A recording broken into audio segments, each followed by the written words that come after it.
의석을 정돈하여 주시기 바랍니다. 위원 여러분 그리고 관계 공무원 여러분 반갑습니다. 성원이 되었으므로 제222회 울산광역시의회 제1차 정례 기간 중 제4차 환경복지위원회 회의를 개의하겠습니다. 오늘은 시민건강국 소관 2021개 연도 일반회계 결산안과 조례안 및 건의안에 대하여 심사하도록 하겠습니다.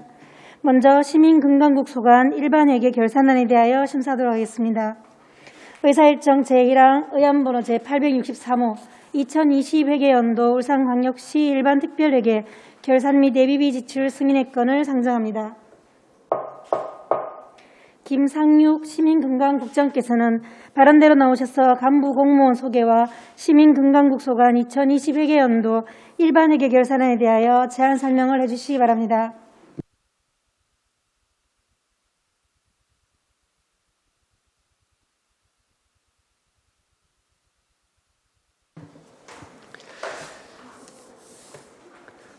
시민건강국장 김상육입니다. 시민 모두 건강한 삶을 누리는 다 함께 행복한 울산을 위해 많은 관심과 배려를 해주시는 이상욱 환경복지위원장님을 비롯한 여러 위원님들께 깊은 감사의 말씀을 드립니다. 결산 보고에 앞서 간부 공무원을 소개해드리겠습니다. 문숙희 시민건강과장입니다. 여태익 감염병관리과장입니다. 조은진 식의약안전과장입니다. 그럼 시민건강국 소관 2020회계년도 일반회계 세입세출 및 기금 결산 승인건에 대한 제안 설명드리겠습니다. 아시다시피 시민건강국은 2021년 1월 1일자로 신설되었습니다. 2020년 회계년도 결산서는 2020년 12월 31일 기준 복지여성건강국 시민건강과와 식의약안전과로 작성되었고 감염병관리과는 시민건강과 결산 자료에 포함되어 있음을 고려하여 주시기 바랍니다. 2020 회계연도 결산서 129쪽 일반 회계 세입 현황입니다. 예산 현액은 333억 9,700만 원이며 징수결정액 334억 1,600만 원 중 99.9%인 334억 700만 원을 수납하였고 미수납액은 900만 원입니다. 다음 332쪽 일반회계 세출입니다. 예산 현액은 476억 9,300만 원이며 지출은 472억 2,800만 원, 보조금 반납 3억 4,600만 원, 집행잔액 1억 1,900만 원입니다. 시민건강과는 예산 현액이 435억 8,800만 원이고 지출은 431억 5,100만 원, 보조금 반납 3억 3,600만 원, 집행잔액 1억 100만 원입니다. 집행잔액 주요 사유는 격리치료 감염병 입원 치료비 790만 원은 작년 8월 이후로 장티푸스 등 감염병 환자가 발생하지 않아 미집행되었습니다. 334쪽 모바일 헬스케어 사업 3천만 원은 국비 정액에 따른 시비 매칭 사업비를 예산 사정으로 확보하지 못하여 미집행된 국비 잔액입니다.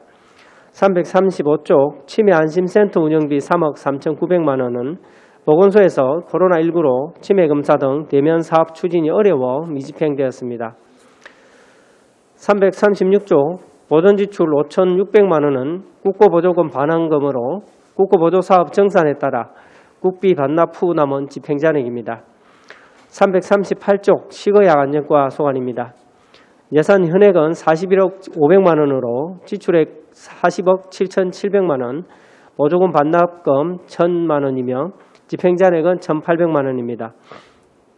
주요 집행잔액으로 440조 설명입니다.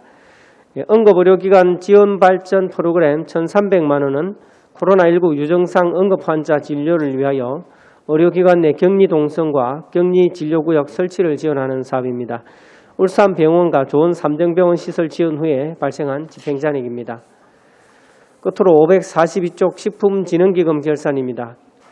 식품진흥기금 전년도 말 조성액은 21억 4,600만 원이고 융자금 원금 회수, 과징금 및 이자 수입 등으로 6억 2,500만 원을 조성하였고 유해 식품 지도 감시 활동, 음식문화 개선 및 좋은 식당 실천 사업 등에 6억 2,200만 원을 지출하여 당해 연도 말 현재액 21억 4,900만 원입니다. 이상 2020 회계연도 일반회계 세입세출 및 기금 결산 승인에 대한 제안 설명을 마치겠습니다. 감사합니다.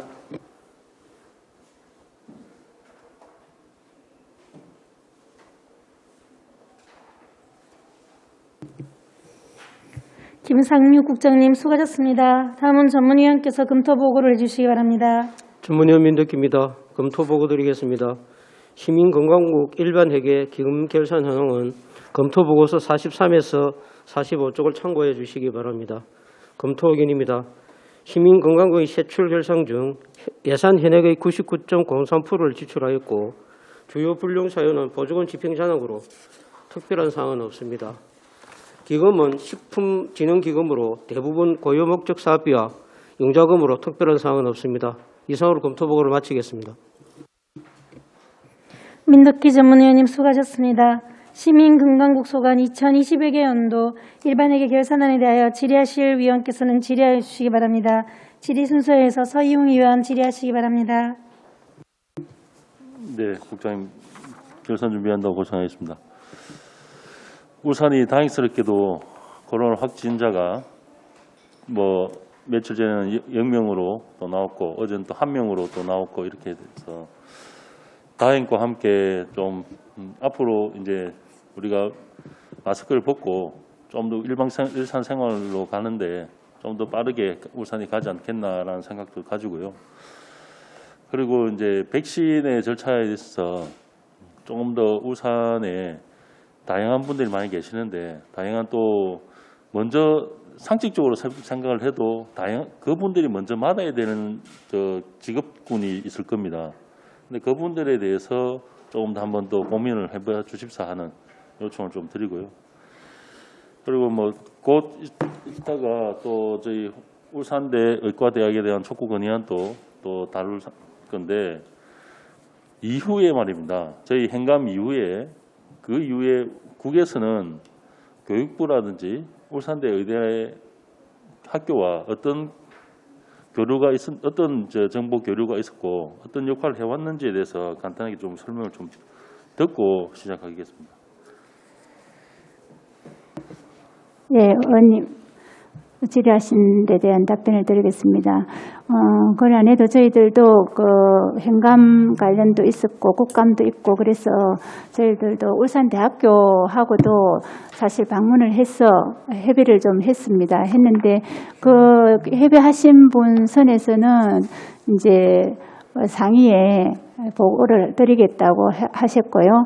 그리고 교육부에서는 저희들이 주기적으로 또 전화를 드리고 이런 상황을 전달을 드리면서 주기적으로 전화를 드리고 있습니다. 전화 드리고 얼마 전에도 저희들이 전화를 드리고 왜냐하면은 자기들이 이제 상반기에 사실 현장 확인을 오겠다고 이렇게 말씀을 하셨거든요. 그래서 이제 상반기가 다 돼서 또 전화를 드리니까 아마 지금 결제 단계에 있다 그렇게 말씀을 드렸습니다. 울산시가 좀 강력하게 요청을 해주셔야 되죠. 그런 게 좀 미진하지 않느냐 생각을 하고요. 울산시가 적극적으로 나서지 않는데 교육부가 당연히 작년에 10월 달에 거론되어서 왔는데 올해 분명하게 방문을 해서 현장 조사를 하고 여러 의견을 수렴하겠다고 했는데도 불구하고 지금 6월 달까지 안 왔다는 거는 그죠? 교육부의 잘못만으로 판단하기 어렵다는 거거든요. 그리고 아니면은 울산대 의대나 아니면 아산병원에서 어떠한 로비가 있었는지 모르겠지만은 우리가 요청을 더 강하게 해야 되지 않느냐는 거죠. 네. 저희들 주기적으로 전화를 드리고 요청은 하고 있습니다. 그런데 이제 그러니까 정식적으로 전반적으로 전화만 드릴 게 아니라 우리 행정이 그렇잖아요. 전화만 해서 되는 게 아니다니까. 정식으로 공문도 보내시고 또 답변도 받으십시오. 그래야 나중에 가지고 우리도 울산 시민들한테 할 얘기가 있죠. 울산시 행정이 이렇게까지 했다라고. 그런데 마찬가지로 울산 시민들도 울산시의 행정에 이야기를 할 때 전화 수십 번 해서 어떤 이야기를 했는데 나중에 되면 문서가 없으니 안 된다. 다 행정하고 그렇게 가잖아요. 그럼 우리도 마찬가지로 중앙정부하고 할 때는 정식적으로 공문을 보내고 요청 답변을 받고 해야죠. 그걸 가지고 있어야 울산시가 어떻게 했다라고 시민들한테 이야기를 할 수가 있지. 나중에 가서 시민들한테 뭐라고 이야기할 겁니까, 이 문제를. 또 저희 의회에다가 어떻게 이야기를 하실 겁니까? 나중에 행정감사 때 저희들이 다시 또 이야기를 할 건데 이 문제에 대해서 어떻게 이야기하실 거냐는 거죠. 일단은 교육부에서 상반기에 온다 해서 저희들도 지금 지켜보고 있는 상황입니다. 그게 안 왔기 때문에 제가 말씀드린 거죠. 예. 예. 그리고요, 결산서 페이지 334페이지 모바일 헬스케어 불용 사유를 보니까 예산 사정으로 시비가 편성되지 않았다고 되어 있는데 이 내용을 저는 이해하기 좀 어렵습니다. 예산 사정으로 시비가 편성 안 됐다는 이유도 그렇고 또 이 사업에 대해서 구군회하고 어떤 협력이 잘 안 되었던 게 있는지 좀 얘기를 해 주시겠습니까? 예, 이 부분은 이제 사실은 보조금이 감액 편성돼 가지고 내려왔는 게 이제 저희들 계산 추경하고 나서 내려와서 사실은 그렇게 됐습니다. 그거 아닙니다. 죄송합니다. 모바일 헬스케어는 예, 지금 저희들이 사실은 지금 목표 대비해 갖고 코로나도 있고 해서 98% 집행을 했고 예, 거기에 대해서 지금 현재 저희들이 예산 편성할 때 아마 확보를 못한 상황으로 알고 있습니다. 그런데 하면서 특별히 뭐 예산이 부족했거나 그렇지는 않은 걸로 알고 있습니다. 사업 추진할 때 추진상에서는 구군하고 협력은 어땠습니까? 협력은 특별히 저희들도 사전에 또 이런 상황을 서로 연락을 주고 했기 때문에 사업 추진에는 큰 애로가 없었습니다. 조금 담당자들 입장이 있어서 여기서 말씀 못 드리겠지만 이거는 다시 한번 이야기를 좀 드리겠습니다. 그리고요, 시민건강과에 보조금 정산 잔액이 좀 있는데 이 부분에 대해서 설명 좀 해주시겠습니까? 지출 말씀하시는 겁니까? 보조금 정산 잔액이 집행 잔액이 남은 과별로 보조금 집행 잔액을 보고 있는데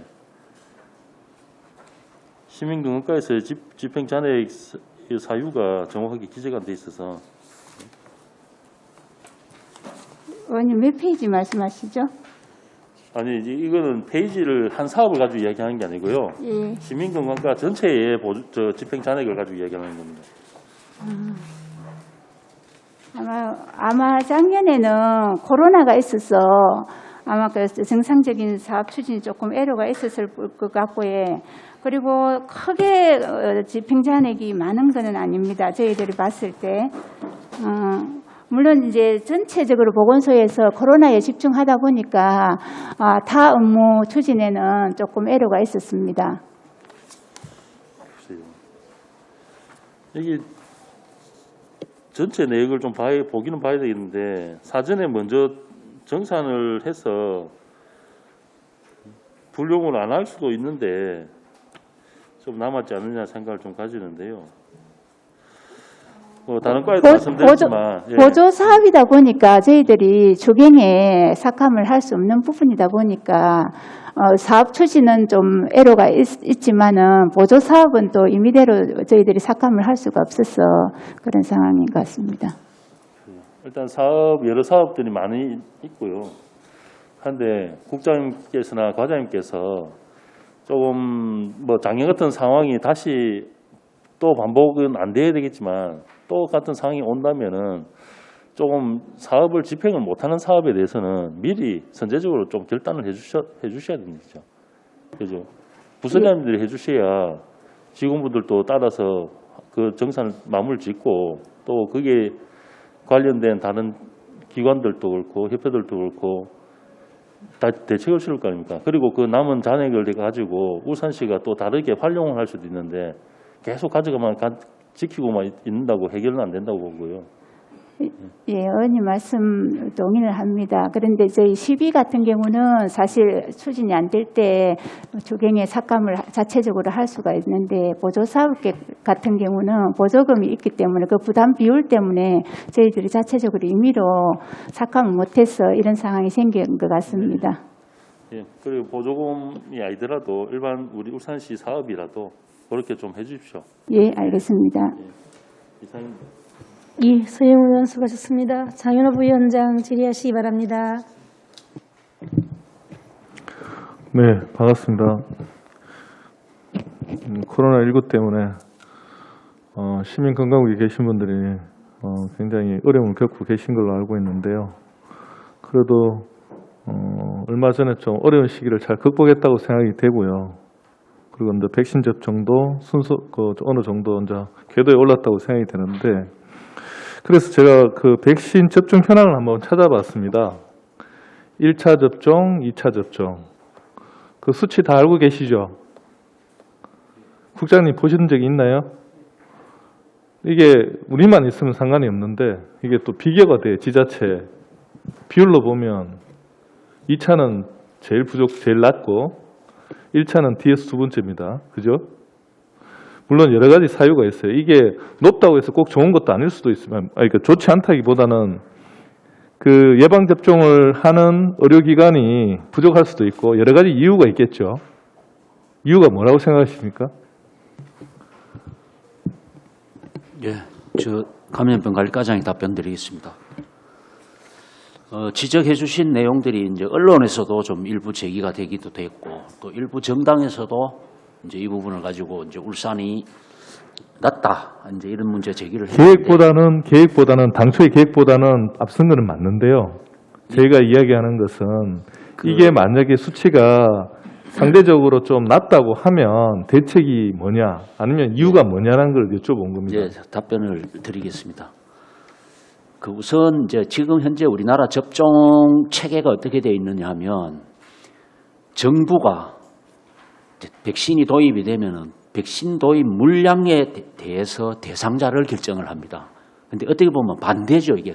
원래는 사람이 먼저 결정이 되고 백신이 공급이 되면 정상인데 지금 우리나라 공급되고 있는 백신 수급이 원활치가 않다가 보니까 백신이 도입이 되면 그 도입된 백신 양에다가 대상자를 선정을 해서 결정을 합니다. 하다 보니까 우리 울산 같은 경우가 전체 인구 대비를 했을 때 지금 전국으로 보면 조금 낮게 보이는 거는 그렇게 보이는데 그게 왜 그러냐 하면 울산이 접종을 소홀히 하거나 덜 해서 그런 부분이 아니고 접종 대상자 수가 울산이 상대적으로 작은 도시입니다.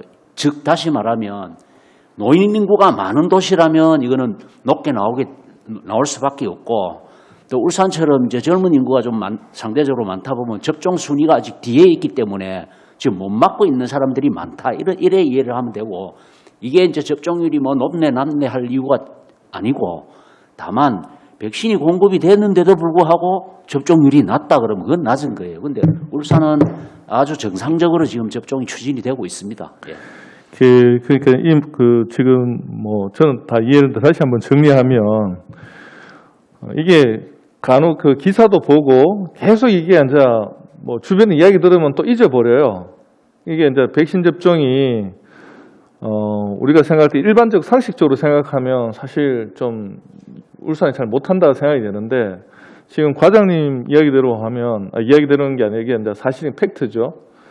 이게 이제 대상 접종 기간을 제일 이제 위험군부터 쭉 추려서 내려오는데 상대적으로 울산시는 인구 비 자체가 그 고령자가 좀 적고 그래도 청년층이 좀 많은 쪽이 되다 보니까 이게 어떤 접종 기간이 부족하거나 우리의 어떤 그 시스템이 역량이 부족해서 그런 게 아니고 대상자가 앞으로는 이제 많아지겠지만 상대적으로 다른 쪽에 비해서 뭐 그런 측면을 이야기하시는 거죠. 그래서 제가 이 말씀을 왜 드렸냐면 다시 한번 이 부분을 명확히 좀 환기를 해야 그 앞서 그런 오해가 지금도 있거든요. 그래서 그거를 불식시킬 수 있을 거라고 생각이 돼서 제가 한번 다시 그런 측면에서 말씀을 드린 겁니다.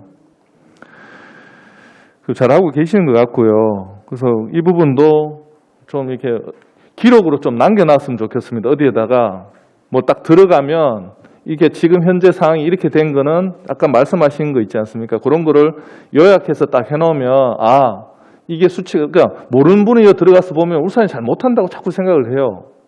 그래서 그런 오해가 안 생기게끔 약간의 어떤 안내를 좀 해달라는 이야기를 드리고 싶고요. 그 두 번째는 코로나19 자가격리나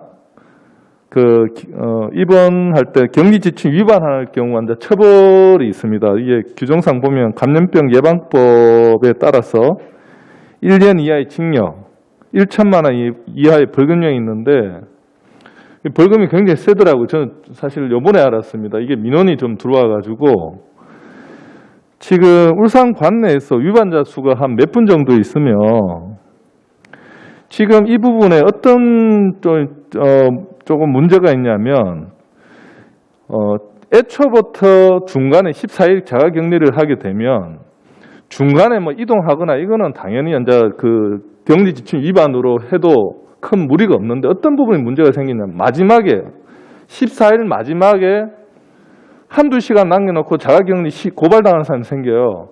이분들은 왜 고발당하냐면 첫 번째는 안내 조치가 제대로 안 되는 거예요. 회사에 복귀하려고 그러면 이분들은 자기들이 14일 지나고 나서 문제가 없다는 것을 입증을 해야 되거든요. 근데 그런 조치를 제대로 안 해주다 보니까 본인들이 여기저기 막 물어봐요. 그런 어떤 한두 시간의 어떤 예를 들면 폐기물 같은 경우 이렇게 본인이 이걸 사서 갖다 버리라고 그러잖아요. 앞으로 내놔라 그런단 말입니다. 근데 이제 그런 과정에서 폐기물 내려놓고 다 끝났다고 사람들이 생각을 하는 거예요. 1시간 정도 남았으니까. 거기에 딱 가서 이게 뭐 함정수사하는 것도 아니고 그걸 딱 걸어가지고 그런 사례가 지금 많이 있을 거라고 저는 생각이 됩니다. 제가 알기로도 몇 건씩 그 민원 항의를 받거든요. 왜 이렇게 함정수사 하듯이 이렇게 하냐. 차라리 전화할 때 그러면 단 1분이라도 위반하면 고발 조치 당하니까 나오지 마시고 시간 지나면 나오라는 말 한마디만 해주면 벌금 500만 원 안 낼 거 아니냐. 그렇게 생각할 수 있다고 생각이 됩니다. 시민들 입장에서 이게 작은 돈이 아니에요. 그 관리하시는 분들한테 그렇게 어떤 마지막 단계 5분이든 10분이든 시간 1분이라도 늦추면 그 전에 움직이면 안 된다라고 한마디만 가르쳐 주면 되는데 울산시에서 그렇게 하셨어요? 제가 답변 드리겠습니다. 이게 원칙적으로 지금 자가격리 관리는 우리 시민안전실에서 관리를 하고 있는 소관 업무고 지금 자가격리자들이 이제 방금 우리 장 의원님께서 지적해 주신 이제 그런 부분들이 초창기 때 상당히 민원이 많이 발생됐던 부분이 어떤 문제였냐면 격리 해제일 자정, 격리 해제일 정오, 그러니까 12시 기준이라는 게 이게 이제 자정이냐 정오냐에 따라 가지고 이제 착각을 해서 예를 들면 자정 기준이면 정오에 해제가 돼버리면 그건 위반이 되니까 이제 이런 경우가 많이 있었는데 지금은 사실 이제 장 의원님이 지적하시는 그런 민원은 잘 없는 게 왜냐하면 지금은 거의 앱을 무조건 다 설치를 해서 들고 있습니다. 그러면은 자가격리자 1인당 담당 공무원이 다 지정이 돼 있어요. 구군에. 그럼 그 직원이 앱을 통해서 관리가 되는데 예를 들면 이제 이탈을 하게 되면 집 밖을 나간다. 이제 신호가 오겠죠. 그러면 이제 확인을 해서 뭐 쓰레기를 버리러 뭐 잠깐 뭐 예를 들어서 뭐 몇 분 사이로 이렇게 나왔다가는 그거를 고발하지는 않을 것 같고요. 아무리 그렇지만은 우리가 이제 그 융통성이라는 게 있는데 그 사람이 왜 나가게 됐으며 그 다음에 나와가지고 어떤 행동을 했는가 이런 걸 전반적으로 따졌을 때 이 사람의 고의성이 있고 이거는 좀 문제가 있다 할 때 아마 고발을 할 거고 네. 방금 말씀하시는 거는 아마 이제 적발은 될 거예요. 왜냐하면 앱이 이제 이탈이 되면은 신호가 가니까 아마 그래서 이제 그런 부분이 갔는데 그걸 고발하고 하지는 않을 것 같습니다. 예. 근데 이제 어떤 상황을 기록하는 사람이 관리하시는 분이 고용되신 임시직으로 고용되신 분들이 많은 걸로 알고 있습니다. 그래서 제가 듣기로는 자가격리 대상자의 입장을 적는 게 아니고요. 자기들이 자의적으로 쓰는 거예요. 이거를 제가 보건소나 이게 확인을 해보면 대답이 완전히 달라요. 이 사람들이 그 통화했던 시간들, 내용들을 그 카톡까지 했던 것들을 다 보내줘요, 저희한테. 그리고 그거를 확인하려고 해서 보건소에 확인해 보면 다른 이야기를 하고 있는 거예요. 사항을 모르는 거예요. 그러니까 기록이 다르다는 이야기예요. 그럼 이거 재판까지 가서 하실 건가요? 그래서 제가 드리는 이야기는 뭐냐면 아까 웹 보면 할 수 있습니다. 근데 14일 동안 사람이 긴장하고 있다가 마지막 한두 시간에 이런 일들이 일어나는 경우는 그러면 그 관리하시는 분이 붙어 있다고 그랬지 않습니까? 최소한 하루 전날이든 아니면 당일날이든 주의조처럼 그러니까 이렇게 사람 심리적으로 긴장이 완화되거나 이렇게 풀려질 수 있으니 이거 이 웹이 우리가 어떻게 보면 사람 눈으로 관리하는 게 아니고 기계로 검침되는 거기 때문에 여기 주어진 시간 안에는 절대로 움직이시면 안 됩니다. 1시간 30분이라도 일찍 움직이게 되면 뭐 고발 조치 당할 수 있습니다. 이렇게 이야기해 줄 수 있는 거지 않습니까? 그리고 두 번째는 뭐냐면 그런 사항들을 기록하는 게 일방적이라는 거죠. 물론 나중에 조사하면은 양쪽 이야기를 다 듣지만 지금 그 고발당한 사람들 입장에서는 불안한 거예요. 뭐 벌금이 1,000만 원 이하인데 누구는 500만 원 냈다 이러니까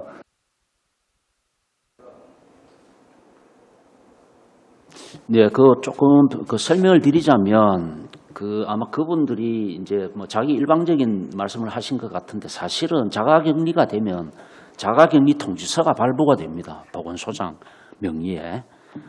자가격리 통지서가 발부가 되면 자가격리 통지서 안에 보면 그런 내용들이 다 들어있어요. 들어있고 자기들이 그냥 임의로 판단할 수 있는 그런 여지도 없고 근데 혹시 이제 지적하신 어떤 부분에서 어떤 다른 문제가 있는지는 저희들이 별도로 좀 파악을 해서 뭐 개선해야 되는 게 있다라면 방안을 찾아서 개선을 하도록 그래 하겠습니다. 예. 지금 이 부분은 사실은 이게 이제 법적 처벌 규정이 강화된 게 2000년 4월 5일인가 그렇더라고요. 그죠? 간염병 일부 개정이 된 상황이 많이 있었다는 이야기예요, 사실은. 근데 제가 봤을 때 왜 이렇게 유연하게 대처를 못했냐는, 그러니까 이 유연함이라는 것은 뭐냐면 관리를 하시는 분들이 이럴 수도 있는 거 아닙니까? 실적에 좀 저거해서 할 수도 있는 거고, 그리고 지금 지침에서 서류에 보면 다 기록이 돼 있다는데 그거를 받아서 꼼꼼히 다 읽어보는 사람 그렇게 많지 않습니다. 하루 종일 맨날 이게 지금 안내 문자 날라오는 이 상황에서 그걸 기대하는 건 좀 무리고요. 그래서 두 가지만 말씀을 드리겠습니다. 마지막에 반드시 관리하시는 분들이 꼭 그 부분을 한 번 더 상기시킬 줄 수 있는 거를 한번 해주시고 또 한 번은 기록에 대해서 왜냐하면 통화 기록이나 이런 것들은 확인하시는 게 있을 때 그런 것도 확인하셔서 객관성 있는 걸 가지고 판단을 해주시다는 이해하시겠어요? 예, 상인호 부위원님 지금까지 수고하셨습니다. 아까 답을 못 드렸던 게 지금 고발된 건수가 현재 정확히 50건 있네요. 50건 있습니다. 예. 예, 손정학 위원 질의하시기 바랍니다. 예, 반갑습니다. 코로나가 작년에 우리나라 발급된 지 1년이 지나도 아직도 이렇게 종식이 안 되다 보니까 온 사회에 큰 부담이 되고 있습니다. 그러다 보니 담당하는 부서에서도 이렇게 여기에 매달리다 보니까 많은 피로가 누적된 것 같고 사회가 전반적으로 다 힘들어져 있어가지고 신경이 다 날카롭습니다. 우리 의원들도 똑같은 처지고요. 질문하는 자체가 대해서도 이 코로나 차지하는 비중이 워낙 크기 때문에 여러분들이 행정을 철저히 해서 우리 시민의 건강과 생명을 안전하게 지켜달라는 그런 염려를 담고 이렇게 부탁을 겸해야 질문을 드리고 있는 겁니다. 양해해 주시기 바라고요. 장인호 우리 의원께서 질문을 했기 때문에 더 이상 그와 관련된 질문하는 게 저간데 한 가지만 더 물을게요. 우리 시민 건강 감염병 관리과장께서는 정상적으로 이 백신이 되고 있다고 이야기하셨는데 그래도 여전히 알고 싶어하는 게 우리의 계획돼 있죠, 그죠? 지난 5월 달에는 70세 이상이었습니까? 백신 접종 대상자가 5월 달까지 75세 이상 했고 75세 였습니까? 예, 예. 5월 들어서 저희가 60세 60세? 이상을 했습니다. 이렇게 완화됐고 예. 그럼 연령별로 있죠, 그죠? 저는 데이터를 볼 때마다 신경이 나 죽겠는데 연령별로 우리가 별도로 우리가 그럼 75세가 우리 전국에서 계획이 그렇다 하면 우리가 갖고 있는 데이터 있습니까? 연령별로? 예, 울산시 저희가 연령대가? 연령별 그 퍼센테이지를 네네. 예, 저희들 계산을 했습니다. 75세 이상이 한 저희가 4만 7,100 그게 몇 퍼센트입니까? 우리가 계획하는 그 중에 몇 퍼센트가 그 접종받은 거예요? 그게 75세 이상에서 75%밖에 안 됩니까? 75세 이상에서 몇 퍼센트를 네네. 접종을 했는지 예, 예. 그거는 좀 더 데이터 안 갖고 있으니까. 그러면 별도로 준비되어 있는 것 같으면 내 네. 지금 지금 질문 시간 아까운데 그 준비되어 있는 것 같으면 저한테 별도로 아마 설명을 좀 드리겠습니다. 해주시고. 예.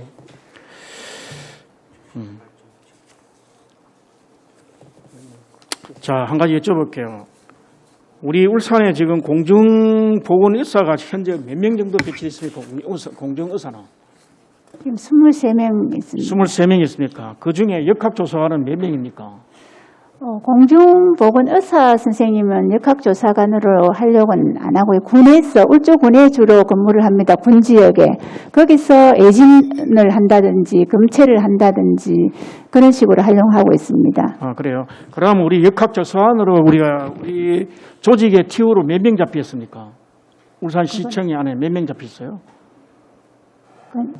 지금 현재 그 광역시도 같은 경우에는 2명 하겠어요. 한 명은 의사를 하게 되어 있고 한 명은 일반 공무원을 하게 되어 있습니다. 그래, 지금 현재 그 의사 한 명을 그 채용을 하고 공중보건이 아니고 일반 채용이 되어 있으니까. 저희는 한 명 의사로 채용했습니까? 임기직으로 채용이 되어 있고 또 어떤 광역시에는 또 채용이 안 돼서 우리는 채용했습니까? 예, 저희는 채용이 되어 채용됐고요. 있습니다. 예. 역학조사관을 의사 한 분을 돼 확보했습니까? 있습니다. 예. 울산시에 근무하고 있고. 예, 예. 그다음에 일반 역학조사관은요? 일반 역학조사관은 이제 공무원 중에서 지정을 네. 할 수 있어서 저희는 이제 그 수의직으로 수의직으로요? 예, 예. 수의직도 이게 가능합니까? 예, 공무원은 가능합니다. 아니 그분들이 전문적인 그 역학조사관이 가능합니까? 그게? 또 교육을 또 별도로 받게 돼 있고 또 코로나 때는 수시로 역학조사 부분에 대해서 시스템적으로 이제 그 EISS라고 하는 역학조사 시스템을 또 운영을 하고 또 수시로 이제 또 그 변경사항이 있으면 영상회의나 아니면 또 집합교육을 해서 교육을 계속 받으면서 하고 있고 실제 뭐 역량은 저희 시에서 제일 잘하는 그런 사항입니다. 열심히도 하시고. 아니 그런 것 같으면 왜 언론에 그 역학조사관 부족으로 인해 가지고 초기 대응이 실패했다고 이런 이야기 나옵니까? 그러니까 저희는 이제 그 전체적인 이제 구분이 있다 보면 이 집합 감염이 한번 일어나면 주거지가 사실은 뭐 특히 콜센터 같은 경우에는 뭐 5개 구분에 다 퍼진 그런 상황인데 어떤 큰 사건 같은 경우에는 직업도 다양하고 주거지도 다양하고 또 그 다른 시도와도 관련성이 있고 하다 보면 그런 사건은 저희가 이제 케이스는 저희가 다른 구군에 있는 역학조사관과 같이 협업을 해서 조사를 하게끔 되어 있고 그 외에 이제 생활관념 같이 이제 한두 명씩 가정에서 나오는 부분, 학교에서 한두 명씩 나오는 이런 부분은 또 보건소에서 1차적으로 역학조사를 해서 이제 저희한테 오는데 사실 뭐 4월 말에서 5월 초에만 하더라도 국장님 제 말 단다형으로 간단하게 얘기했어요. 우리 일반적으로 그럼 역학조사관을 수의사 중에 우리 훈련을 교육 훈련 시키면 얼마나 충당이 가능한 건 이야기죠. 역학조사 가능하다는 그렇죠. 이야기죠. 예, 예. 가능한 이야기입니까? 예, 예. 그게 의료법상 허용되는 겁니까? 그게? 예, 법에 그렇게 되어 있습니다. 아니 법이 아니고 의료법상 확실하게 되어 있으니까. 예, 예. 그런 것 같으면 의사를 구입할 역학조사가 이제 뭐 아니 그런 것 운영을 하는 것도 같으면 아니고요. 의사를 비용을 엄청나 들어가면서 의사를 채용할 필요 없네 그런 거죠.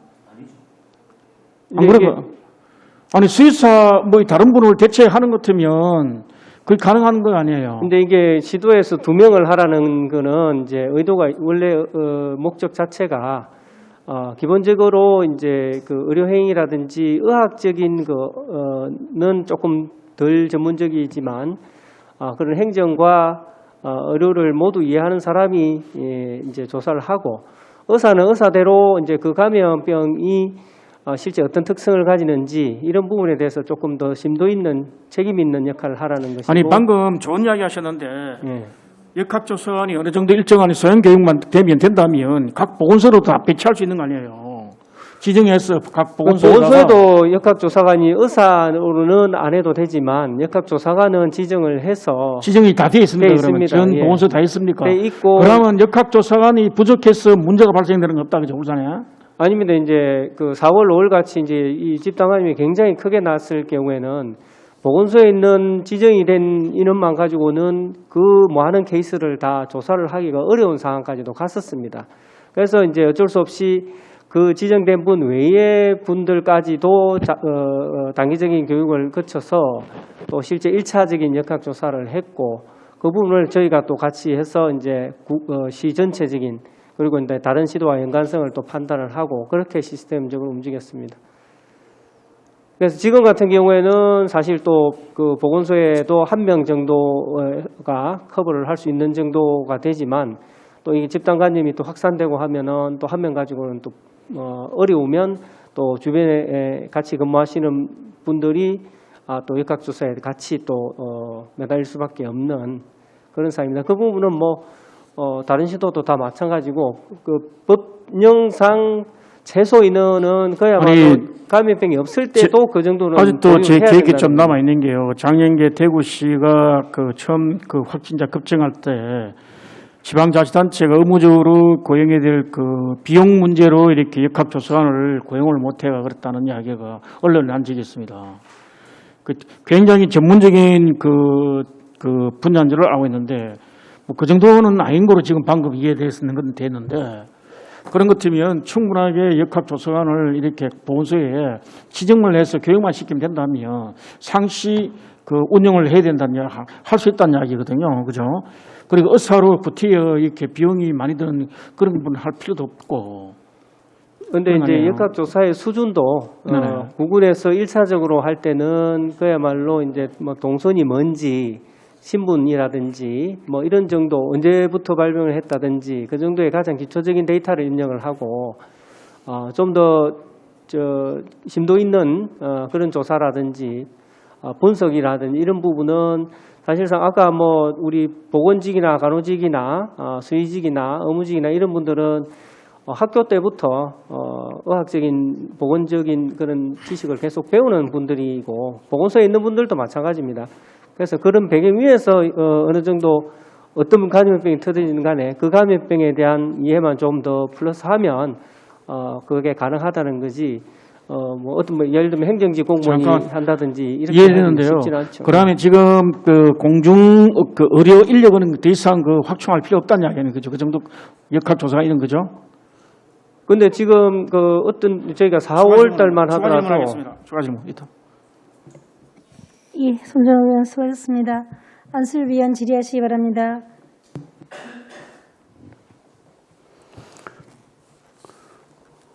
예, 금년부터 이제 시민건강국이 이제 새로 분리돼서 여러 가지 또 시민 건강을 위해서 많이 업무를 챙기고 계시는데 아무튼 작년에는 또 이래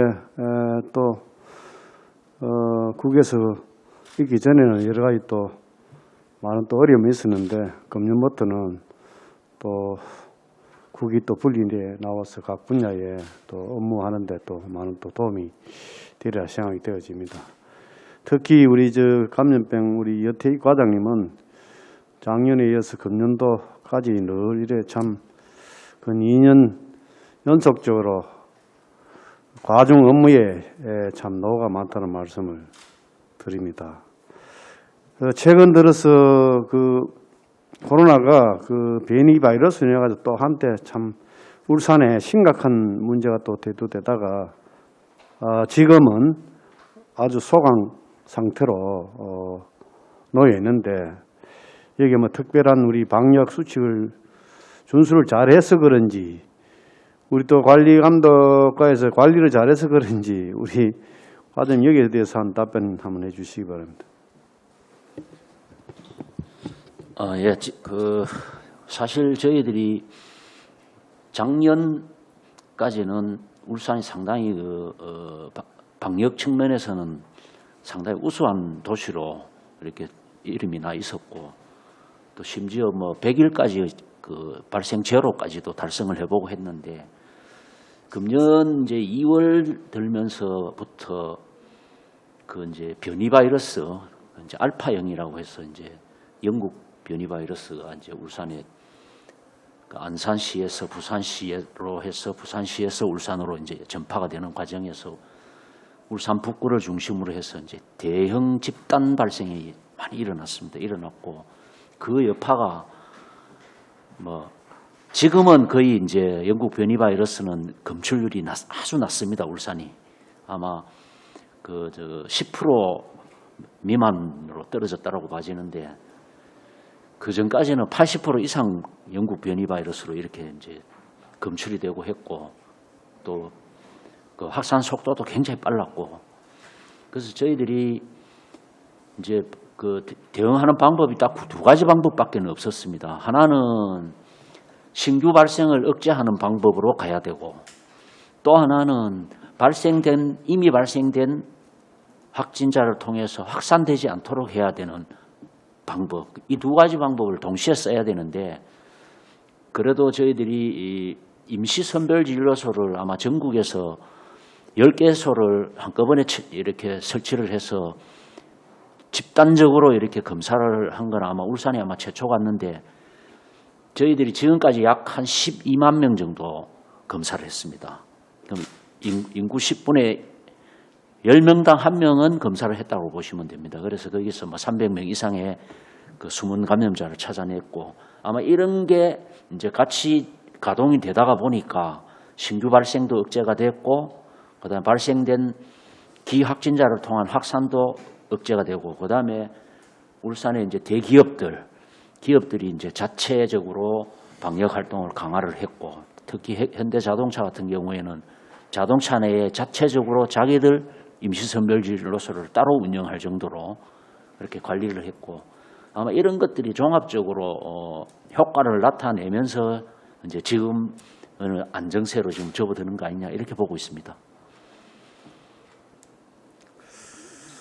예, 아무튼 한 분야에 오랫동안 업무를 또 맡아오다 보니까 또 이런 그 위기 상황이라든지 대응을 관리를 또 잘 해주셔가지고 지금은 많은 지금 이래 울산에 코로나 상태가 아주 좋은 쪽으로 이래 분위기가 흘러가고 있는데 아무튼 또 더더군다나 또 백신 예방 접종도 순조롭게 잘 진행되어 가고 있는 것 같은데 아무튼 그 백신 또 뭐 이래 구입하는 것도 우리 울산에서 뭐 구입하고 그런 거는 뭐 시 자체에서 구입하고 그런 건 없죠.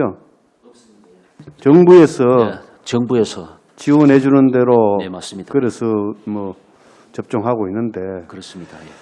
아무튼 그 최선을 또 다 하시가지고 코로나가 하루 빨리 또 종식되기를 또 바라고 또 업무에 임해 주시기 바랍니다. 예, 감사합니다. 명심하겠습니다. 예. 예, 그리고 우리 저 식약 그 안전과 우리 조은진 과장님. 네네. 요 결산서 페이지 그 340페이지. 네. 요도 뭐 국고 보조 사업인데 네네. 우리 시하고 매칭 사업인데 이게 이제 집행 잔액이 예. 한 5% 집행 잔액이 발생이 되었는데 이것은 뭐 사업이 뭐 애당초 국고 보조비를 많이 받아서 그런지 아니면은 우리 여기 저기 응급 의료기관에 예예. 울산병원하고 좋은 삼정병원하고 두 곳을 격리 진로 구역 및 뭐 응급실 진로 구역 그 안에 뭐 그 리모델링 사업을 했는지 거기에 관한 뭐 응급실을 뭐 구조조정을 했는지 몰라도 예. 이 사업비가 이 너무 부실하지 않았나 예산에 비해 가지고 예. 아니면은 이게 불용률이 많이 남을 수 있나 그런 생각도 들고 아무튼 이 부분에 대해 가지고 한 설명 한번 해주시기 바랍니다. 예. 왜 금액이 이만큼 많이 남았는지. 예, 전년도에 4월 중순경에 이 예산이 내려왔는데 응급의료 그 기간에 이제 그 코로나19로 이제 환자가 들어왔을 때 분류할 수 있는 어떤 그런 그 시설 공사를 지원하겠다라는 그런 취지로 해서 이제 자본 보조로 해서 국비 70%, 시비 30% 해서 내려온 금액입니다. 근데 사실은 그때 한창 이제 그 응급의료기관 내에 이 코로나19로 이제 그 방문하는 환자들에 대해서 시설을 별도 시설을 이렇게 할 만한 어떤 여유가 되지 않는 기관도 있고 기존 또 설치가 된 기관도 있기 때문에 시설 공사를 하는 기관 삼정병원이라든지 울산병원에서는 사실은 요청을 해서 저희가 지급을 한 부분이고 그 외 나머지 기관에서는 기설치되어 있었거나 안 그러면 별도 공간을 확보돼서 이런 별도의 어떤 시설을 요하지 않았기 때문에 저희가 나머지 금액은 집행금액은 반납을 하게 됐습니다. 그래도 울산병원하고 좋은 삼정병원의 시설이 좀 미비해서 예. 지원했다 이래 보면 되는 거죠. 예. 그래요. 그러나 집행률이 높아가지고 예. 불용률이 높아가지고 네. 내가 한번 좀 물어봤습니다. 예. 그리고 지금 방역은 어디서 합니까? 식약 안전과에서 합니까? 방역 문제 사업은 감염과에서 합니까? 지금 하절기가 이제 접어들었습니다. 하절기가 접어들고 또 뭐 장마도 이제 접어드는 것 같고 특히 지금 모기가 지금 또 이 극성을 또 부리게 됩니다. 그래서 지역의 그 저지대 아주 그 저지대 주민들은 지금 모기 때문에 이 방역 문제 늘 그런 그 민원을 제기합니다. 그래서 우리 감염병 관리과에서 그 남구 그 보건소에 하든가 각 구군의 보건소에 전달해서 그 모기 그 방역에 주민들에게 불편한 점이 없도록 철저히 좀 이래 관리해달라고 지시 좀 해주시기 바랍니다. 예, 그렇게 하겠습니다. 예. 네, 이상입니다. 예, 한수일 의원 수고하셨습니다. 서영 의원 추가 질의하시겠습니까? 장인호 부위원장 추가 질의하시겠습니까? 지금 환경보건법 이거는 어디서 하시죠? 식의약안전과에서 하세요? 환경보건법은 우리 생태환경과에서 환경부 생태환경과에서 소관법으로 합니까? 알고 있습니다. 아니 이게 생태환경과에서 하신다고. 지금 보건환경연구원은 어디서 관장을 하시죠? 보건환경연구원이 이제 한 세 파트가 있는데 네. 이게 동물 안전 파트가 있고 환경 파트, 보건 파트 세 파트 정도가 있어서 저희는 이제 우리 PCR 검사라든지 이쪽 파트는 저희와 같이 협업을 하고 예. 환경국은 또 이제 환경 부서와 하고 있고 또 일자리국 농축산 분야에서는 이제 동물위생과 관련해서 현재 좀 세 라인 정도로 나눠져 있습니다. 지금 그 시민건강국하고는 관련이 없습니까?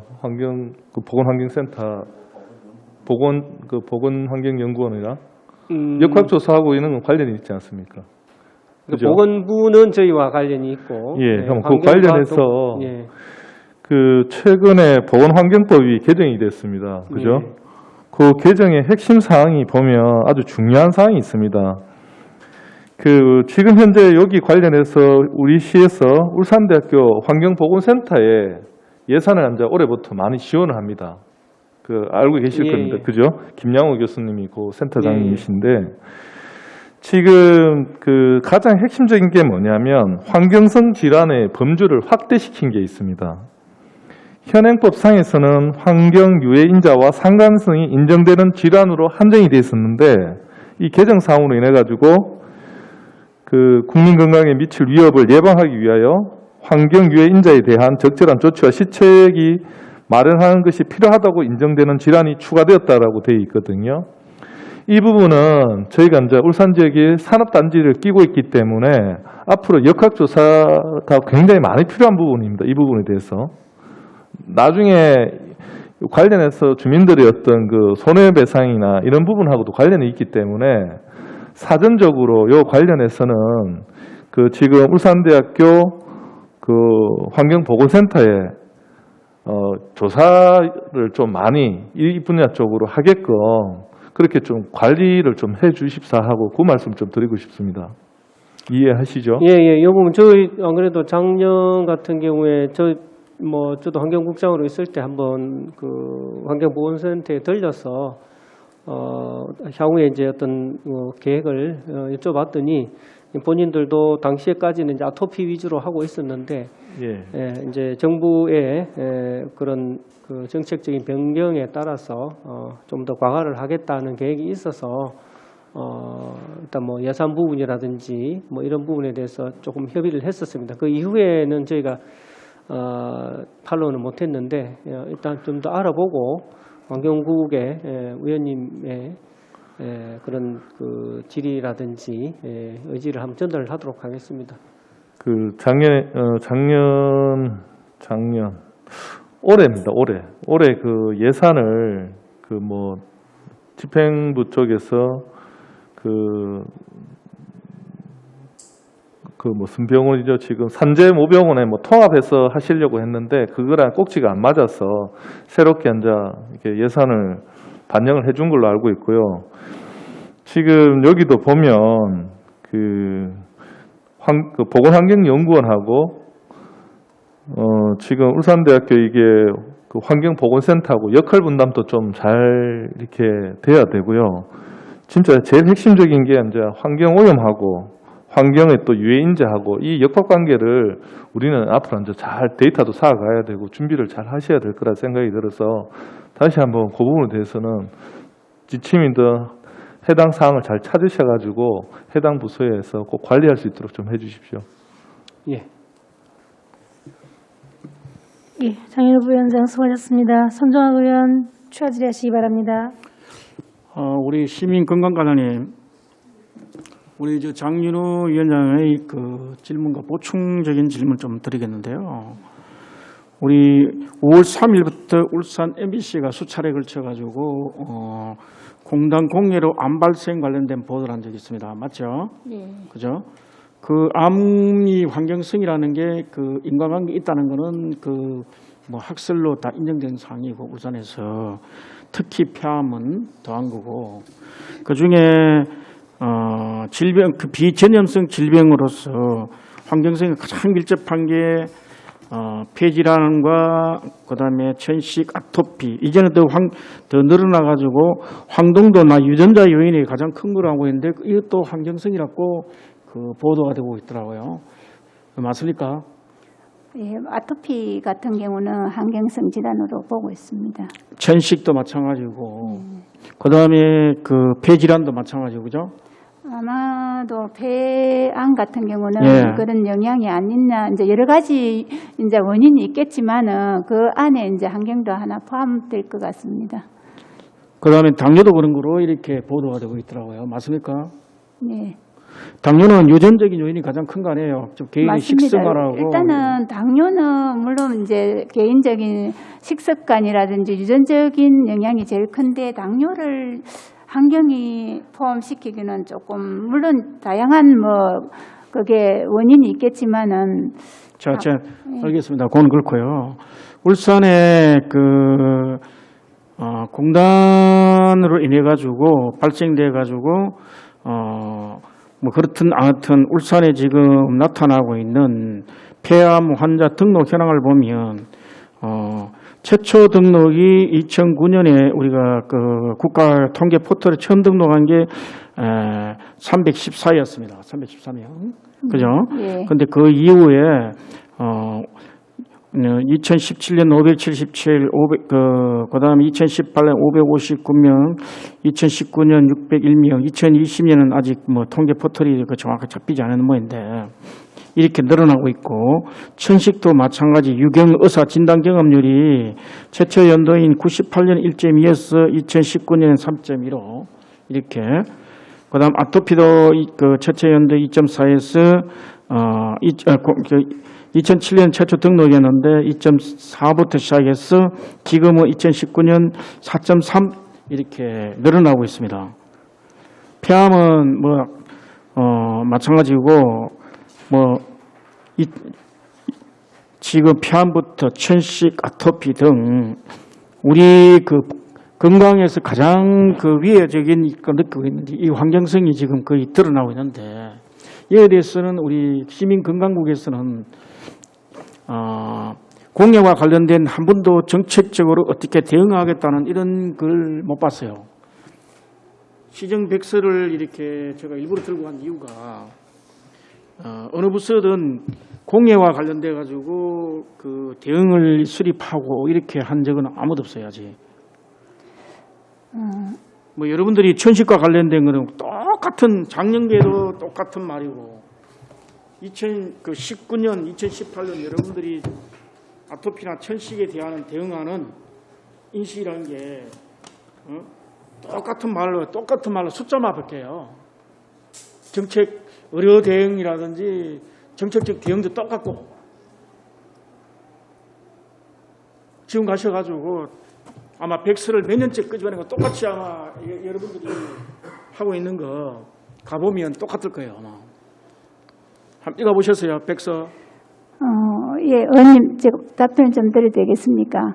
일단은 공에 관련된 거는 이제 환경법에 의하다 보니까 그렇고, 저희들은 지역보건법에 의해서 이제 사업을 추진하고 있는데, 일단은 환경성 질환 물론 원인이 있겠지만은 천식이라든지 이런 거는 꼭 환경성이라고 관리를 하는 게 아니고, 저희들 많이 발생하고 있고 또 환경에 의해서 물론 생기는 것도 있겠지만은, 그래서 저희들이 환경성 천식이라든지 뭐 아토피, 암 검진 이런 걸 지속적으로 저희들이 추진을 하고 있습니다. 추진하고 있는데 예. 추진하고 있는데 실적이라는 게 늘어나 줄어들어가고 이렇게 환경적인 예산이 쓴 만큼 정책의 효과가 나타나야 되는데 그게 없이 그냥 끊임없이 늘어나고 있어요. 그런 것 같으면 정책을 안 하는 게 오히려 예산이라도 아끼는 거 아니냐.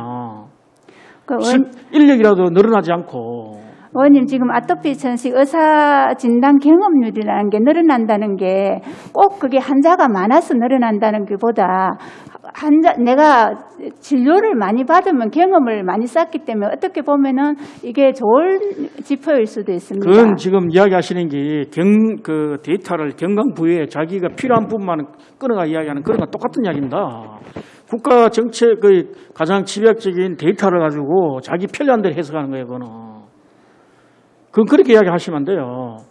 이런 나타난 현상에 대해서 앞으로 울산시가 어떻게 고민하고 시민 건강을 위해서 어떻게 방향을 나갈 것인가, 그게 중요한 거고, 지금 오늘 결산 우리 심의하는 자료에서 우리가 다 들어보지 못하지만은 시간적인 제약 여러 가지 있어가지고, 그렇지만 지금 하고 있는 정책 방향이 어떻게 되고 있는지 한번 검증해보고 새로운 방향을 모색하게 하는 입니다. 그런데 지금은 여러분들이 필요한 부분만 그 데이터를 갖다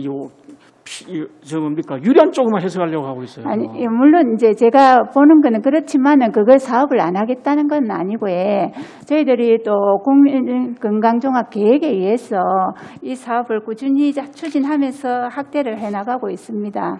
자, 좋습니다. 네. 돈은 돈대로 쓰고 그러면 지금 효과 나타나지 않고 있습니다. 예산도 끊임없이 늘어났어요. 줄어든 게 아니고. 동의하죠? 네. 인력도 늘어났고. 근데 효과는 정책 효과는 나타나지 않으면 무슨 이유니까 그러면 울산 시민이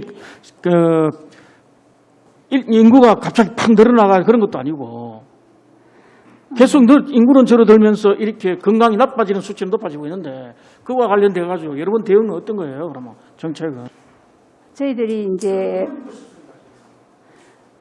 저희들이 암 검진 같은 경우도 저희들이 수검률이 전국에서 1, 2등으로 검진을 많이 시키고 있거든요.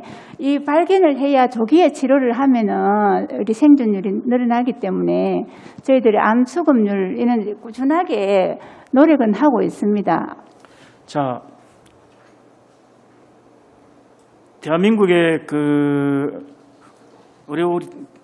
우리 대한민국 의료 보장이 잘 돼 있어 가지고 매 2년마다 건강 검진을 하게 돼 있습니다. 국민 의무적으로 하게 돼 있습니다. 맞죠? 예. 그죠? 저도 그 범주 안에 2년마다 아마 검진을 하고 있어요.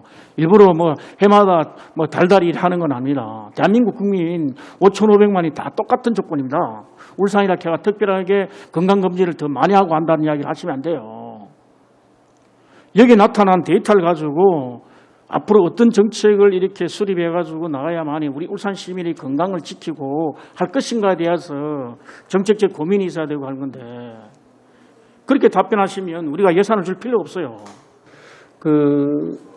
사실 그래 늘 의회에서도 이야기하시고 우리 시민단체나 환경단체도 이야기하시는 것 중에 하나가 이제 특히 이제 온산공단 주변에 환경 문제, 그로 인한 이제 주변 지역 주민의 이제 건강 문제 많이 걱정을 하고 계십니다.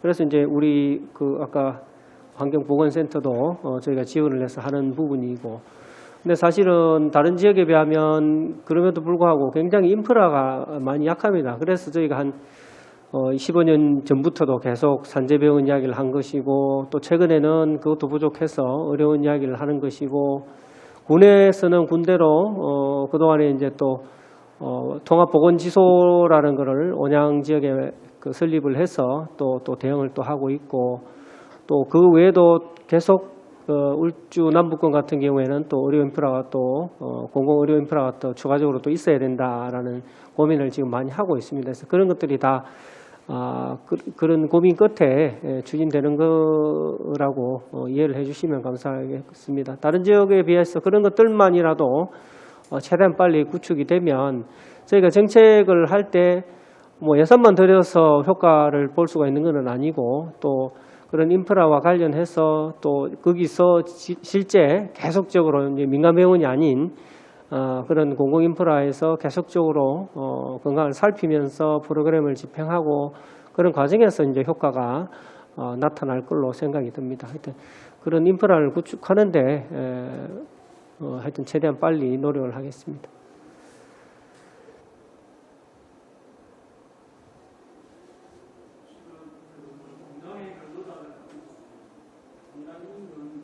주민들에 대해서는 특별한 대책이 있어야 됩니다. 그리고 우리 자체 내에서 역학조사를 지금 환경부에서 진행되고 있지만 이 예비조사인데 우리가 특정한 계층 소규모 공단 내에 소규모를 집어서 역학조사를 10년, 20년을 진행하든지 이렇게 장기적인 대책을 수립하면서 구체적이고 시민들에게 확신을 심어줄 수 있는 이런 대책이 마련돼야 됩니다. 저는 환경부가 하고 있는 사업이 우리 사회의 경쟁을 울리고 있다는 생각을 들고 있어요. 무분별하게 우리가 그동안 알면서 우리 공무원들은 다 알고 있었어요. 인식 속에 공단의 위험성을 다 알고 있으면 그게 표면화되는 것에 대해서 우리가 다들 애써 모른 체 하거나 데이터를 찾아보지 않았거나 그런 게 더 있어서 그렇다고 저는 생각합니다. 솔직히.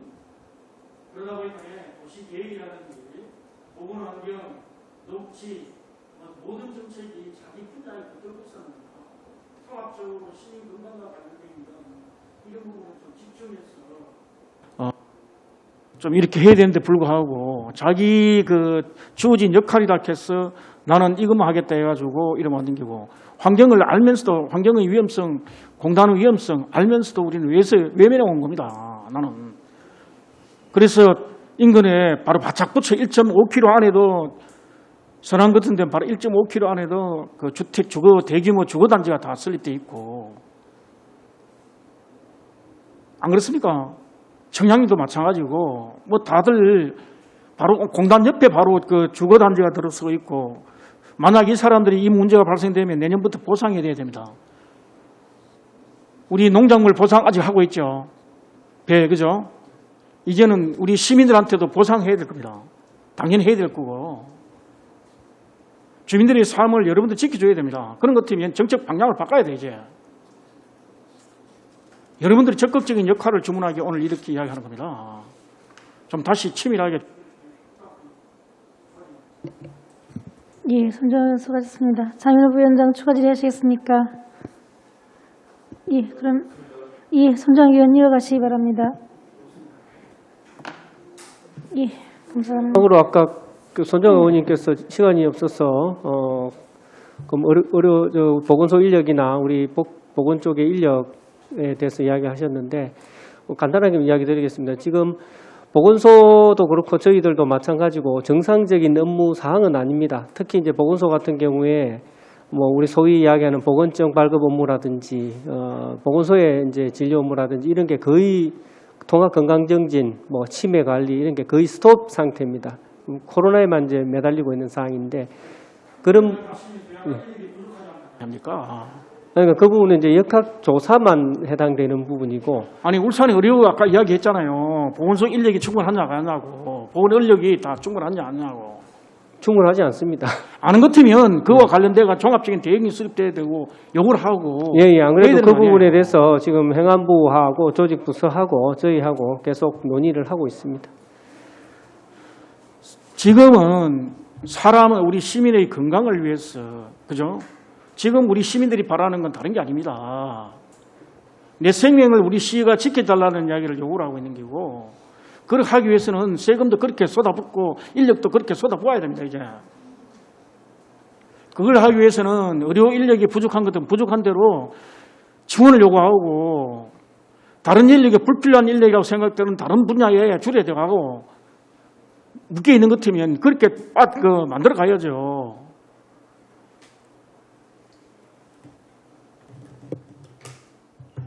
네, 끝났습니다.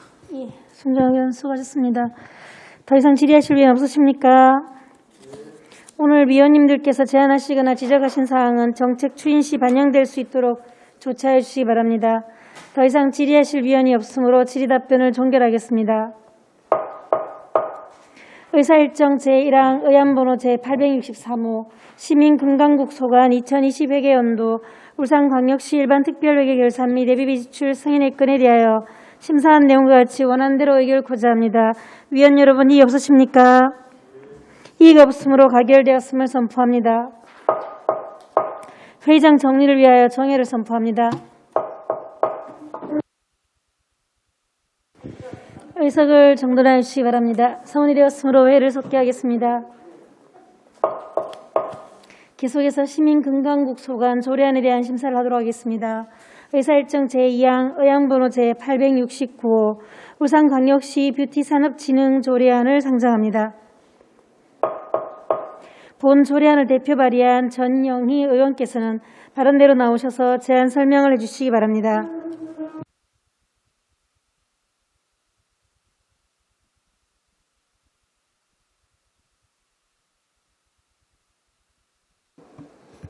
네, 반갑습니다. 산업건설위원회 전영희 의원입니다. 존경하는 이상옥 위원장님을 비롯한 환경복지위원회 위원님들의 노고에 깊은 감사의 말씀을 드립니다. 의안번호 제869호 울산광역시 뷰티산업진흥조례안에 대하여 제안 설명드리겠습니다. 본 조례안의 제정 이유는 울산광역시 뷰티산업의 진흥에 필요한 사항을 규정함으로써 뷰티산업의 기반을 조성하고 경쟁력을 강화하여 중소기업 및 상공인을 육성 지원하고 여성, 청년의 취업기회 확대에 기여하려는 뜻입니다. 주요 내용으로는 시장은 뷰티 산업의 진흥을 위하여 뷰티 산업의 창업, 기술 개발, 경영 관련 상담 및 교육과 뷰티 산업 제품의 생산 및 브랜드 개발, 국내외 마케팅 활동 사업 등을 지원할 수 있도록 규정하고 있으며 대학, 연구소, 기관 및 단체 등과 협력 관계를 구축, 운영할 수 있도록 하였습니다. 또한 우수 뷰티 사업자 및 제품을 지정할 수 있고 뷰티 산업의 진흥에 공로가 있다고 인정되는 개인 및 단체에 대하여 포상할 수 있도록 하였으며 뷰티 산업 자문위원회를 설치할 수 있는 내용을 담았습니다. 상세 조례안과 근거 법규 등은 유인물을 참조하시기 바랍니다. 이상으로 제안 설명을 마치겠습니다. 원안과 같이 의결될 수 있도록 위원님들의 많은 협조를 부탁드립니다. 감사합니다.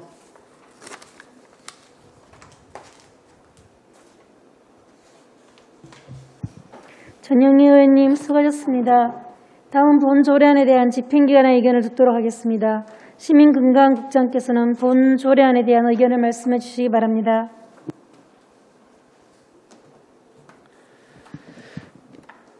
예, 시민건강국장 김상혁입니다. 예, 지역 뷰티 산업 진흥에 필요한 사항을 규정함으로써 일자리 창출 및 지역 경제 발전을 위해 뷰티 산업 진흥 조례를 발의해 주신 전영희 위원님을 비롯한 여러 의원님들께 감사히 말씀을 드립니다. 예, 보고에 앞서 관계 공문을 소개해 드리겠습니다. 조은진 식의약안전과장입니다. 예, 전영희 의원님께서 대표 발의하신 의안번호 제869호 울산광역시 뷰티산업진흥조례안에 대해 시 의견을 말씀드리겠습니다. 본 조례안은 울산 지역 뷰티산업진흥을 위해 필요한 사항을 규정함으로써 뷰티인의 일자리 창출 및 지역경제 발전에 기여하려는 것입니다. 주요 내용은 뷰티산업 지원계획의 수립, 행재정적 지원, 창업기술개발, 경영에 관련된 상담과 교육지원, 마케팅 활동 지원 등에 대해 규정하고 있습니다. 본 조례안은 뷰티 산업 진흥을 위한 제도적 근거를 마련하는 것으로 조례 제정의 타당성이 있다고 봅니다. 이상으로 뷰티 산업 진흥 조례안에 대한 의견 개진을 마치겠습니다. 감사합니다.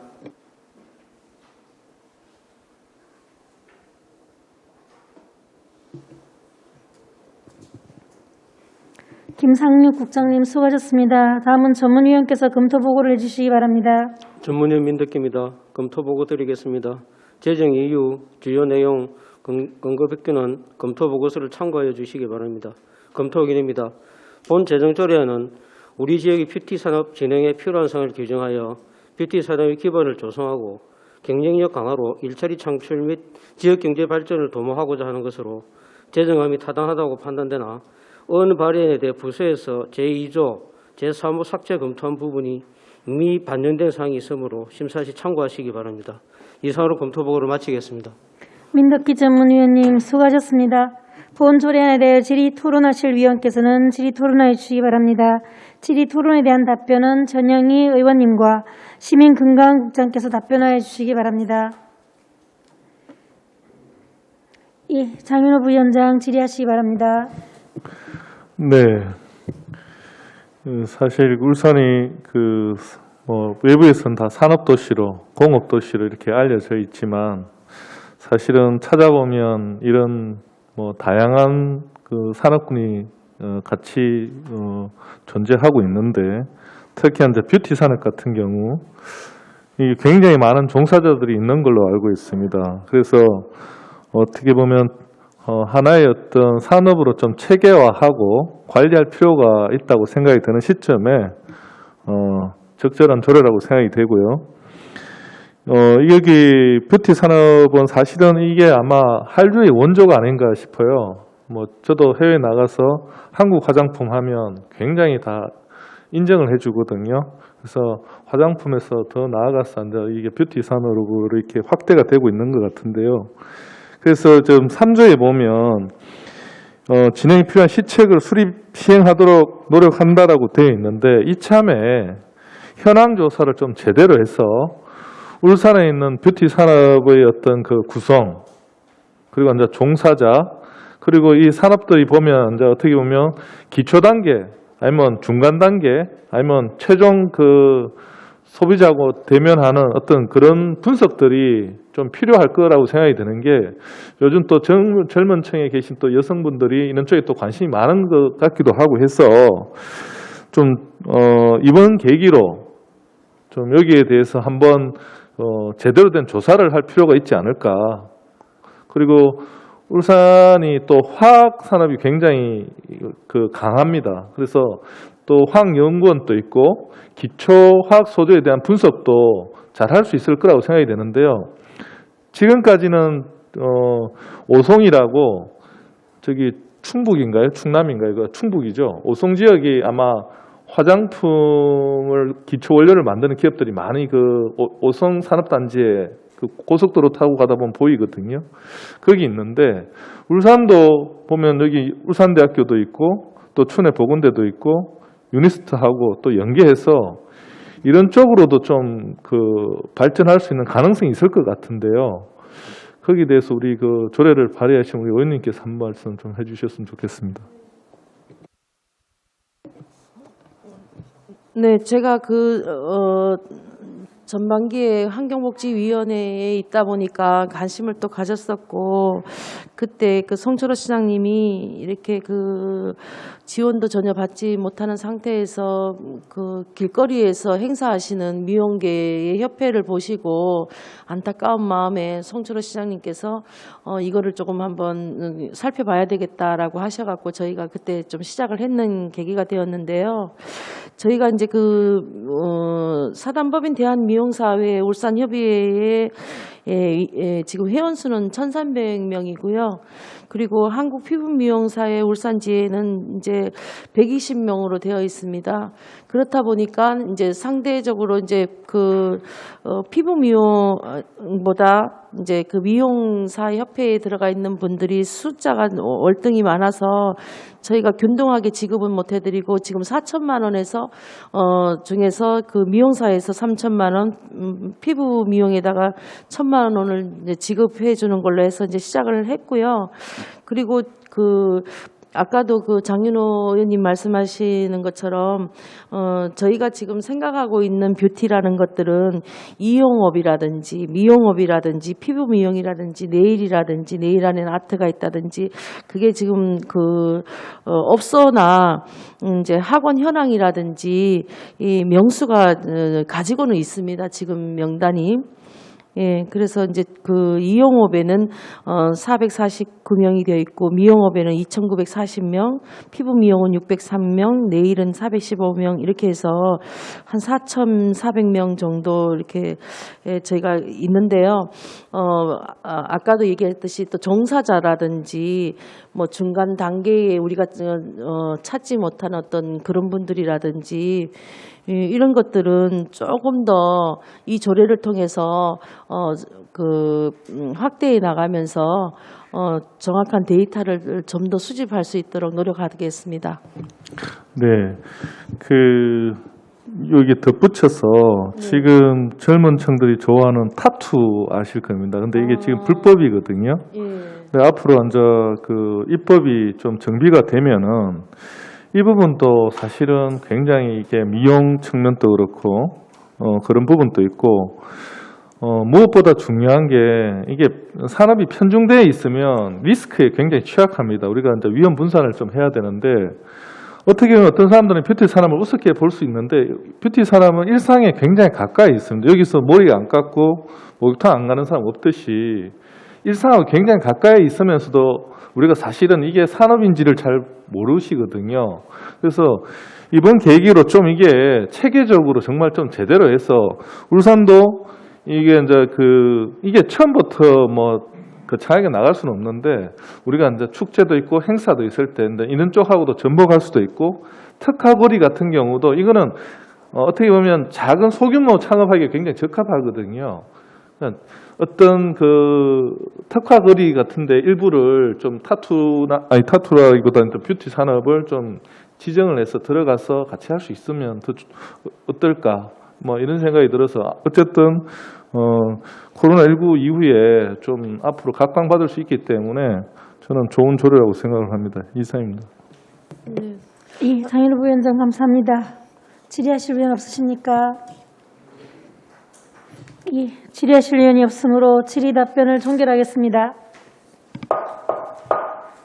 의사일정 제2항 의안번호 제869 울산광역시 뷰티산업진흥 조례안에 대하여 심사한 내용과 같이 원안대로 의결 구자합니다. 위원 여러분, 이의 없으십니까? 이의가 없으므로 가결되었음을 선포합니다. 회의장 정리를 위하여 정회를 선포합니다.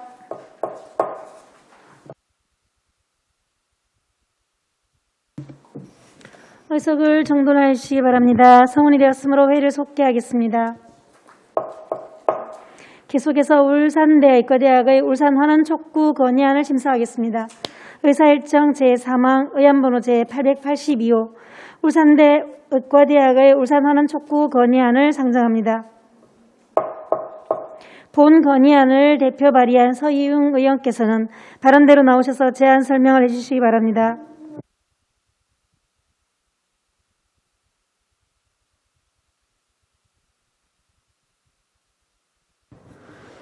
네, 반갑습니다. 서희웅 의원입니다.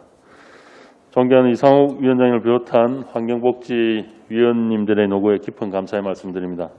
본 의원이 발의한 의안번호 제882호 울산대 의과대학 울산환원촉구 건의안에 대해 제안 설명드리겠습니다.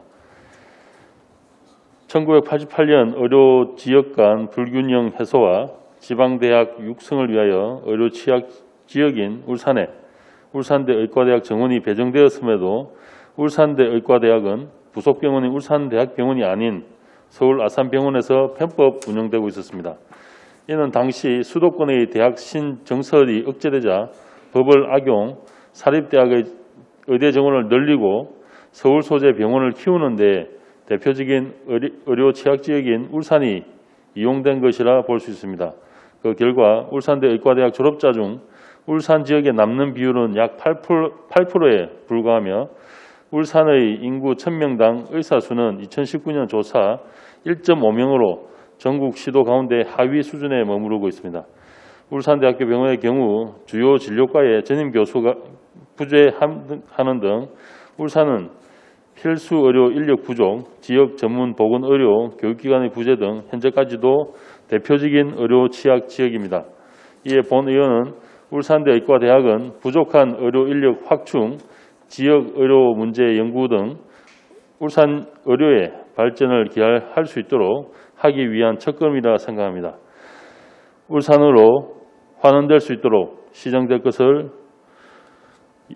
여러 의원님께서 협조를 부탁드리겠습니다. 이상으로 본 건의안에 대한 제안 설명을 마치겠습니다. 감사합니다.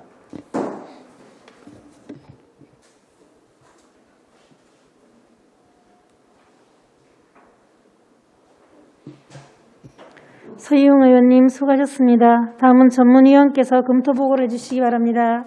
전문위원 민덕기입니다. 검토보고 드리겠습니다. 제안 이후 주요 내용은 검토보고서를 참고하여 주시기 바랍니다. 검토기입니다. 본 안건은 울산 시민들의 오랜 수건인 울산대 의과대학이 조속한 시일 내에 우리 지역으로 환원될 수 있도록 청와대, 국회, 관련 중앙부처에 촉구하는 건의안으로 원안대로 의결함이 타당하다고 판단됩니다. 이상으로 검토보고를 마치겠습니다. 민덕기 전문위원님 수고하셨습니다. 본 건의안에 대하여 질의토론하실 위원께서는 질의토론하여 주시기 바랍니다. 질의토론에 대한 답변은 서희웅 의원님께서 답변하여 주시기 바랍니다. 질의하실 위원 없으십니까? 예, 장윤호 부위원장 질의하시기 바랍니다. 네, 사실 울산 시민의 한 사람으로서 참 울산 의과대학이 이렇게 파행적으로 운영되고 있는 부분에 대해서 안타깝게 생각합니다. 사실 설립 당시에 울산 의과대학이 정상적으로 울산에서 유치되고 울산에서 의대생들을 배출했어야 함에도 불구하고 당시에 이 결정을 막지 못한 사실 정치권의 책임이 있다고 생각합니다. 그래서 결자 해지하는 마음으로 우리 정치권에서 나서서 이 부분을 환원시켜야 되지 않을까라고 생각을 하고요. 사실 이 부분은 우리 서희웅 의원님께서 설명하셨다시피 어떤 개별 병원의 어떤 이익이 우선이냐, 아니면 울산 시민의 의료 혜택을 통한 편익이 우선이냐, 아주 단순한 논리입니다. 사실 이게 복잡하지 않습니다. 근데 왜 이렇게 안 풀렸는지, 지금까지 왜 이렇게 아무도 논의를 하지 않았는지 그게 더 저는 개탄스럽다고 생각되고요. 늦었지만 다시 한번 이런 촉구 건의안을 통해서 울산의과대학이 정상화되기를 바랍니다. 고맙습니다. 장현우 부위원장 감사합니다. 손정학 위원 질의하시기 바랍니다.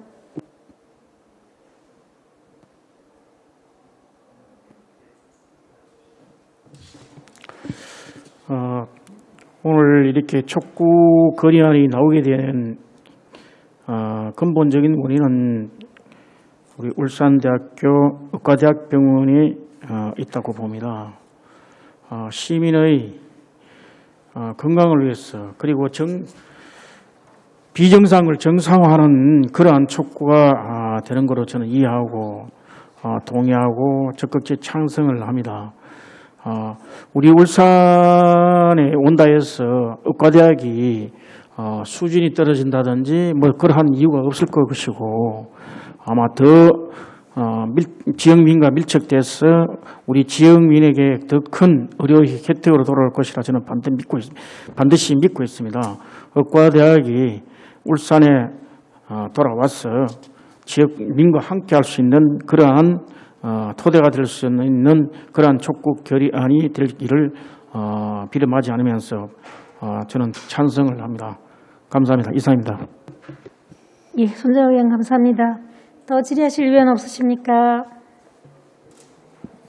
더 질의하실 위원이 없으므로 질의 토론을 종결하겠습니다. 의사일정 제3항 의안번호 제882호 울산대 의과대학의 울산환원 촉구 건의안에 대하여 심사한 내용과 같이 원안대로 의결코자 합니다. 위원 여러분 이의 없으십니까? 이의가 없으므로 가결되었음을 선포합니다. 위원 여러분 그리고 관계공무원 여러분 수고하셨습니다.